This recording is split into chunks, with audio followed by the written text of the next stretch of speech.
This is the Political Paradox Podcast. Coming up on today's show, Happy New Year. It'll cost you. Plus, Netflix is cracking down on those who are watching stuff they shouldn't. Then, what's the deal with Costco? Is it worth it? Your Political Paradox starts now.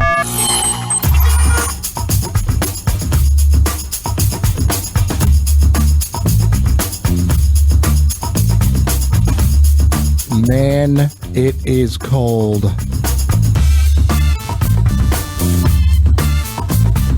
Winter has arrived here in southern Ontario. I don't know where it is, where you like, but oh man. I think as I record this here on Tuesday, by the way, it is Tuesday, January 6, 2015.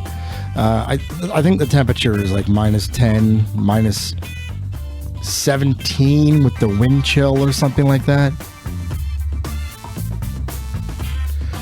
It is too cold, but I know I'm in Canada. But yeah, I won't complain about the heat in the summer. It can get as hot as it wants. My name is Paulie Tsai. This is the Political Paradox Podcast. You can catch us online at politicalparadox.ca. You can catch past podcast episodes there, and I have a blog, although I haven't put a blog post up in a while. I got to do that.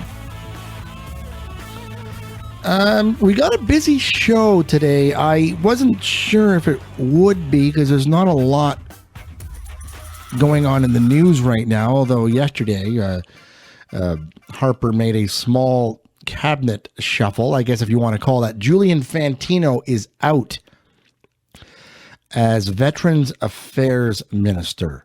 And since Julian Fantino took over that role, what was it, about 18 months ago? There's been a lot of controversy. And so obviously Harper is, shuffling the deck chairs, getting ready for the election, which is guaranteed to be coming up this year. I think we're going to see an election sooner rather than later. As I mentioned on our last show, I think we're looking at, mid to late May for an election. I have some friends in the political world, and they're all being told to be prepared for an election sooner rather than later. And as I mentioned on the last show, Elections Canada is going to be ready for an election. Their target, anyway, to be ready for an election is March 1st. And of course, I'll be keeping my eye on that. And I'm getting my studio set up with the ability to do some interviews. So especially as we get closer to the election, I wouldn't mind doing the occasional interview on the show. Now, I don't want the show to be exclusively interviews. There's a lot of that sort of stuff out there, but to do the odd interview with maybe a candidate or a fellow, a fellow libertarian, people who I find fascinating, I'm going to work on that, but not this week. I was going to mention I finally saw The Imitation Game. Finally, it is in wide release. Check it out. It is in a theater near you. And it did not disappoint. The Imitation Game, of course, was about a guy named Alan Turing, who really is the father of the modern computer, created the world's first computer in World War II, which really, it cracked the Nazis' secret Enigma code. And it's a fascinating story and a bit of a sad story as well. His life ended when he committed suicide because, they found out that he was gay. And of course, at that time, that sort of thing was really frowned upon, and he ended up committing suicide. It's a very tragic story, but very, very good story. And it's based on a true story. I love true stories. So The Imitation Game, playing now at a theater near you. It's been nominated, I believe, for a number of Oscars, including Best Actor, Best Supporting Actress. Anyway, yeah, should be very good. Check it out. I also wanted to mention, this is not a news article, but it's something that I did over the holiday season is my girlfriend and I, we went to Costco. Some friends of ours have a membership, so they took us along with them on a Saturday afternoon to check it out. And of course, Costco is one of these wholesale retailers who have amazingly low prices. Of course, the catch there is that you have to pay a membership fee. It's $55 a year, I believe. I think there's also a premium membership fee, but $100 a year, which gives you 2% back of everything you buy. I've never quite understood the deal with Costco, and I still don't. And I'm not picking on Costco, but that's where I went. They are by far the biggest one of these wholesale retailers. There's other locations or other stores as well. There's Sam's Club, which I don't even think we have here in Canada anymore, and also in the States. I think there's a place called BJ's, which is very popular. But a number of things hit me in and around this whole Costco experience. And if there's anybody who has a membership at Costco, and I know people get very defensive. If you say anything bad about Costco, it's almost like I don't want to say it's a cult, but people get very defensive when people seem to have questions about how Costco works. Now, my questions are, if the Costco model worked, why aren't more businesses doing this? As I mentioned, there's only the three big stores who do this sort of thing, where you have to pay a membership fee. You have to pay for the privilege just to shop there. And you have to pay for the privilege just to get in the building. You can't even go in there and look around to see what they have and see whether or not a membership is worth it. You have to, if you don't have a membership, you have to have a member with you, and you come along as their guest. So the second question I have about Costco is, if they're so successful, why aren't there more locations? Like, there are, thousands of locations around the world, but like from my experience, you'll get one Costco in a town of, like 500,000 people. So the odds of living near a Costco are fairly small. And so a lot of their membership is driving 20, 30, or even 40 minutes or more to get to these locations. And so is the money that you're saving at Costco, is it still worth it when you consider that price is at least somewhat offset by the price of gas? And I know that some of these locations have gas stations, but not all of them. If I'm paying a yearly membership fee, wouldn't you think that all the prices would be lower? Now, certainly there are some good deals at Costco, particularly on electronics, TVs, freezers, fridges, things like that. But a lot of the grocery items I found are not a lot cheaper. Hamburger, for instance, is quite a bit more expensive. Cans of soda pop are more expensive.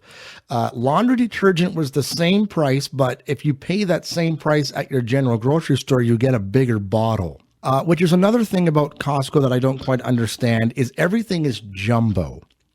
And so everything is like, all the boxes and packages and everything, they're huge. And so it's difficult to make those kind of price comparisons versus the grocery store, because you don't have the same size box to compare to. And so you really kind of, you got to think about it. You might have to do some math in your head to kind of figure out, is this a better deal or not? But not everything there is a better deal.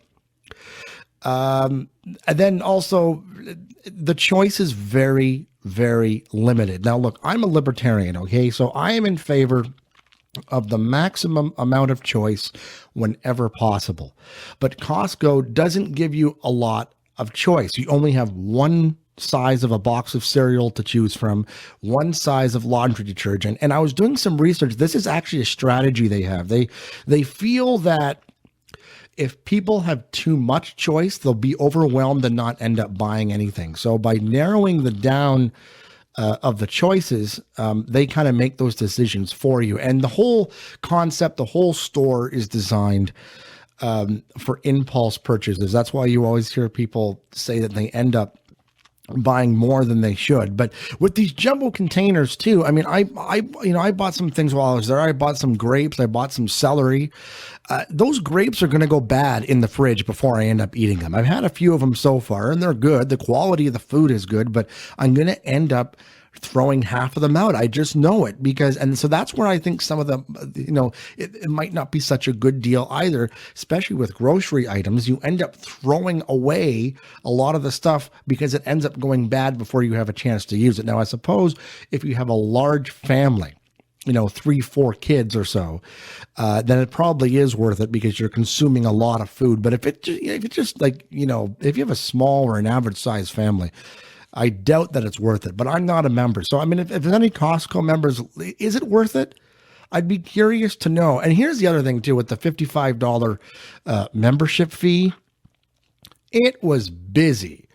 And I wouldn't want to pay $55 a year to be, crammed up in the store, people cutting you off. I almost felt like cattle being herded around. I'm not paying $55 a year to be treated like that. Anyway, that's my rant on Costco. I went up with it a little bit longer than I should have, but I don't know. I don't think it's worth it. And with the limited selection, it certainly does not seem to be a very, libertarian friendly place. Now, if you live in the province of Ontario, there are some new laws that have come into place as of January 1st. A bunch of things, including smoking bans. Smokers are no longer permitted to indulge on restaurant and bar patios with the latest amendment to the Smoke-Free Ontario Act, whether the space is covered or not. So there was, prior to now, you could smoke on patios, I believe, if it was not covered. Now, look, bottom line, if the consumers wanted non-smoking patios, the private sector would have done it already. In fact, some restaurants have. In the town that I live in, there were a number of restaurants that had two patios. They had a smoking patio and a non-smoking patio. And being a non-smoker, I've always been a non-smoker. My girlfriend and I would always opt for the non-smoking patio. But I'm not going to, if the restaurant wants to provide two patios, one for smokers and one for non-smokers, I have no problem with that. And the way we treat smokers in our society, as I've said before, they're being treated as second-class citizens. We are literally kicking them to the curb. Yet, of course, the government is more than willing to, garner, tax revenue.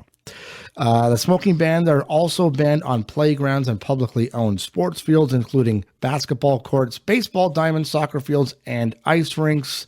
The fine for those violations is $250.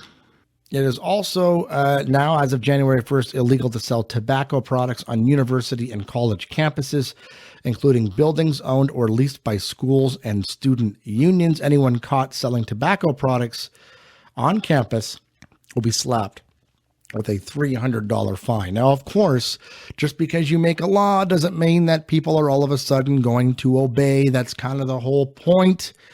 And of course, we all know that the native reserves are loving this because that means more business for them. If you make something illegal, something that's desirable, illegal, you're just going to drive it underground. Just because you pass a law doesn't mean that, all of a sudden people are just going to obey the law. I don't want to break the law. If you want a cigarette, you want a cigarette, and you're going to do whatever you need to do in order to get it. So all the laws in the world aren't going to curb this at all. If you have a driver's license in the province of Ontario, all drivers purchasing non-graphic personalized license plates will have to pay $310. That's up from $251. The fee for plates with graphics like a loon or the symbol of the Royal Canadian Legion will remain at $336. General plates and certification will now cost $20. Up from $15. Involving gender diversity in an effort to increase the number of women in high-ranking positions, public companies based in Ontario now have to disclose the number of women on boards and in executive officer positions. they have to provide official policies regarding the representation of women on corporate boards and information on hiring and contract renewal process. Now, of course, widespread umbrella statements like this, particularly when it comes to, gender diversity and the gender pay gap, we hear all the time that women only make whatever it is, 77, cents for every dollar a man makes. These general umbrella statements don't take into effect that men and women have different preferences. Men are much more willing to take a job that might take them on the road a few days a week.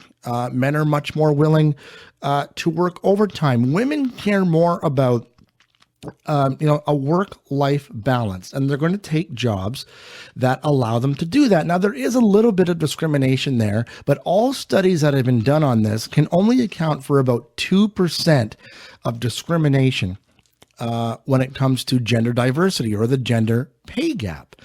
The other, 16 or 17% is simply due, as I mentioned, to the choices that men and women make. And there's a great book on this by a guy named Warren Farrell.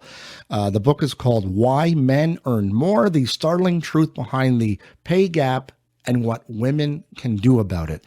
And Warren Farrell, back in the 70s, used to be a feminist himself, believed all of this stuff about the gender wage gap. And then he did the research and he came up with, I think it's something like 26 different reasons why the gender pay gap exists. And it has nothing to do with discrimination. And when you compare men who have never been married, never had kids, and women who have never been married and never have kids, that gender wage gap virtually disappears. As I said, minus that 2%, which can be accounted for in all of those studies for discrimination. And here's another way to think about it. This kind of buries it forever in my mind. If I am a big corporate fat cat and I'm looking to save as much money for myself and make the biggest massive profits possible, why would I hire a man? Why isn't the unemployment rate among women at 0%? If I can hire a woman for 77 cents on the dollar that would have to pay a man, why doesn't any man anywhere have a job? If it's exactly the same, but they're not exactly the same. And so, yes, there is a wage gap, but they're not telling you the whole story. And I have lots more to say on this, but this wage gap, gender diversity stuff comes up in the news all the time. I'll have plenty of stuff to say about it. And finally, I'm going to end with a couple of business stories which I find interesting. It's not all political. Stories from the business world that I find interesting, I will certainly share with you. It was announced this morning, I think it was, that Target, the big Target company, which entered Canada a few years ago, they could exit Canada this year after $2.1 billion. That's US dollars in losses. This, according to an analyst, will likely make a decision whether or not to pull completely out of Canada by February 25th. In a blog post this past weekend, it was noted that Target's Canadian operations are, quote, dead weight to the chain's balance sheet, losing $2.1 billion so far. Target could sell at least some of those stores to Walmart, which views Canada as ripe for epic domination. That sounds very, I don't know the word I'm using there. I don't go to Target a lot. If my girlfriend and I go down to the States, we'll hit up a Target because, there's products and stuff you can get in the States, but not in Canada. The problem with the whole Target thing, at least for me, is that they did what's called a soft launch. They opened a few stores and then did their official launch maybe a month or so later. But, I was excited. I went to go check out Target within a couple of weeks of them opening. And I didn't find the prices to be all that great or all that different. from, let's say Walmart, for instance, and their selection was not that good. I remember specifically at that time, I was looking to buy a new pair of shoes, and the shoe selection at Target, at least there, was brutal. It was horrible. It was mostly women's shoes. There was hardly. I just wanted a pair of running shoes, and there was not much there. And that has stuck with me since the first time I went to Target here in Canada, and I've only been back literally 3 or 4 times since Target opened. So for me, first impressions last a lifetime. So they should have. And then of course there was that whole deal with they were having trouble keeping products on shelves. I can't remember exactly why that was, but a lot of people went into Target locations in Canada and the shelves were half empty. They couldn't keep stuff in stock. The whole thing was a disaster. And I think that all goes down to first impressions. But if Target leaves Canada, I won't miss it because I never really shopped there anyway. And the final story, recently out, I think it was out this morning or yesterday. Actually, it was yesterday. I saw this in the news. Netflix says it hasn't changed its policy on users who try to access content licensed for streaming in other countries. That's because the policy is that users shouldn't be doing it. If you know someone who has Netflix, you may know that that there is a way to trick your computer. There are free services or more reliable services, what you pay for, maybe $5 a month, which will basically trick Netflix into thinking that you're in another country. And it's been well documented that the Netflix selection here in Canada isn't nearly as good as it is in the United States. So a lot of people who are paying the same price as the people in the United States, $8.99 a month or whatever it is, if you're paying the same price, I think you should be getting the same content. But Netflix says it's cracking down. A story on Torrent Freak over the weekend suggested that Netflix has recently begun cracking down on those location altering devices. Netflix declined an interview request, but released a statement saying that it has not changed its policies on restricting access to content based on geography. Virtually crossing the borders to use Netflix is a violation of our terms because the content licensing restrictions. We employ industry standard measures to prevent this kind of use. There hasn't been any recent changes in the Netflix VPN policy or terms of use. Now, I think some of this comes down to the distributors, but I think some of it also comes down to government regulation. Have you ever tried to watch a video from a U.S. website and it says, sorry, this video cannot be viewed in your country? Part of the reason is because of the Canadian government. We have the CRTC, the Canadian Radio, Television, and Telecommunications Commission, which controls all radio and television broadcasting in Canada. They've tried to get into the internet. It's proving to be very difficult, thank God, because I love the internet. It's kind of very free and open and unregulated. But what happens is, if CTV, for instance, television network up here in Canada for U.S. listeners, if there are any, they might buy the rights for the American Idol program.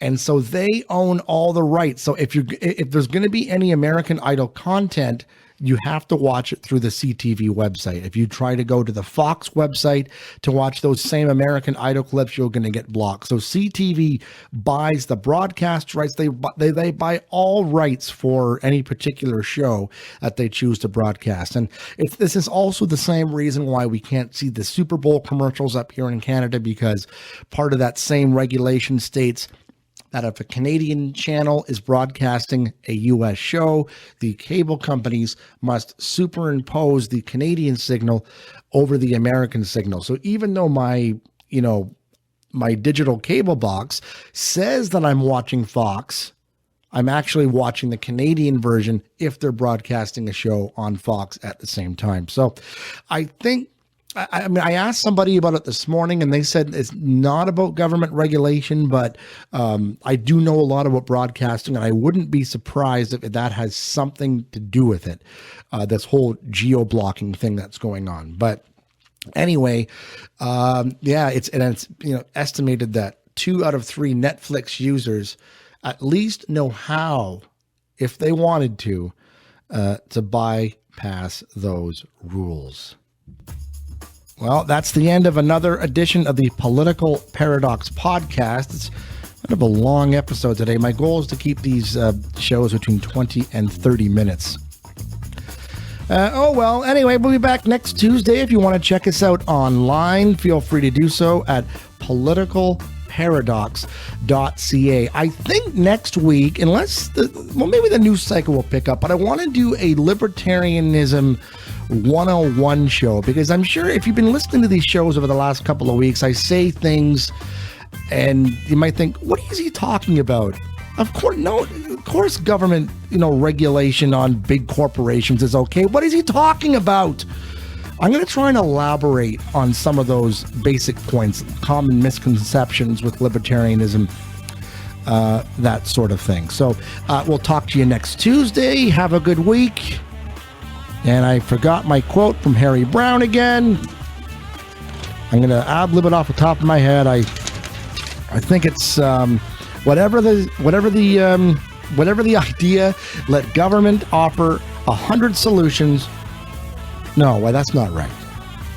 Let freedom offer 100 solutions rather than government force one answer on everybody. Goodbye, everybody. Politicalparadox.ca.